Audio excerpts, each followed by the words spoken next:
Welcome to Pastor's Chat today.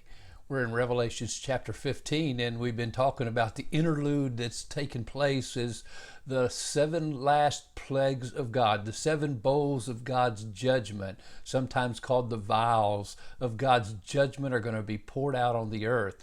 Matter of fact, chapter 15, verse 1 begins, I saw another sign in heaven, great and marvelous. Great and marvelous. I mean, this really seems to catch his attention. And he says, seven angels having the seven last plagues, for in them the wrath of God is complete. This is the mystery of God. How does God deal with evil? How come it seems like over the centuries and ages that evil people seem to get by with their wicked deeds? Many of the Psalms ask that question. The mystery of God. How does God work behind the scenes? Is a sovereign God really in charge and control of the universe? The mystery of God is what he does to even things totally out as he pours out his wrath on the evil, the wicked of the earth at the end of this age.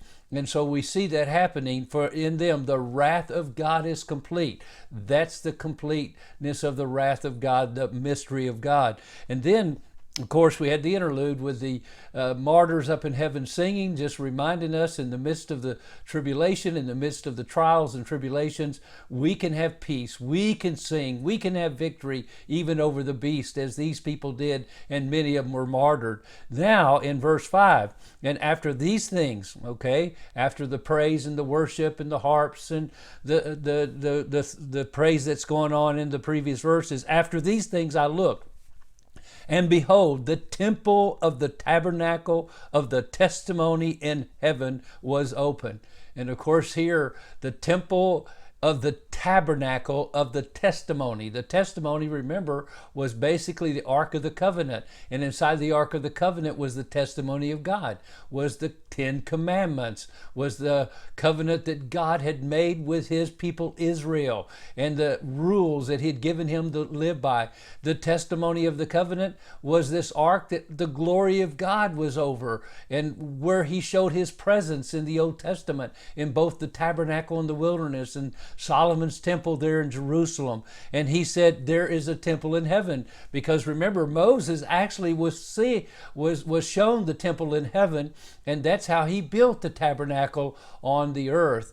And so taking the pattern, and of course it's a beautiful picture of God's holiness in heaven and him being worshiped. And then in verse 6, and out of the temple came the seven angels having the seven plagues. Okay, that's back up in verse 1. That's what John saw, the seven angels having the seven last plagues. Now here, he saw them in the first verse, but here he sees them come out of the temple. And so he sees them clothed in pure bright linen and having their chests girded with golden bands. Actually, they're performing ministry. These are a picture, again, the temple, the priests going in and out of temple area, doing ministry for God, bringing the sacrifices, interceding. Here's these angels dressed in priestly robes, showing that this is something God is involved in. And then it says, then one of the four living creatures gave to the seven angels 7 golden bowls of the full of the wrath of God, who lives forever and ever. And the temple was filled with smoke from the glory of God and from his power. No one was able to enter the temple till the 7 plagues of the 7 angels were complete. So the last 3.5 years of the tribulation is about to begin. And some people actually believe that these 7 last plagues are poured out in the last weeks or the last days of the 7-year tribulation. And so this is beginning to happen.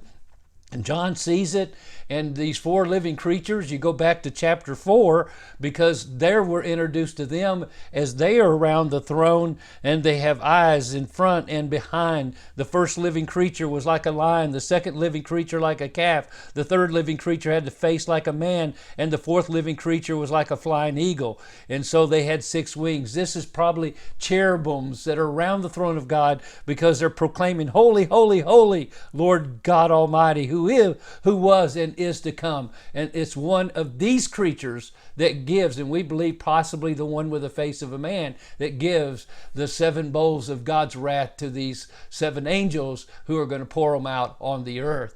Well, that's the end of Revelation 15. We'll be moving on to Revelation 16 and see what happens when they pour out these bowls of wrath. God bless you, and you have a wonderful, wonderful day.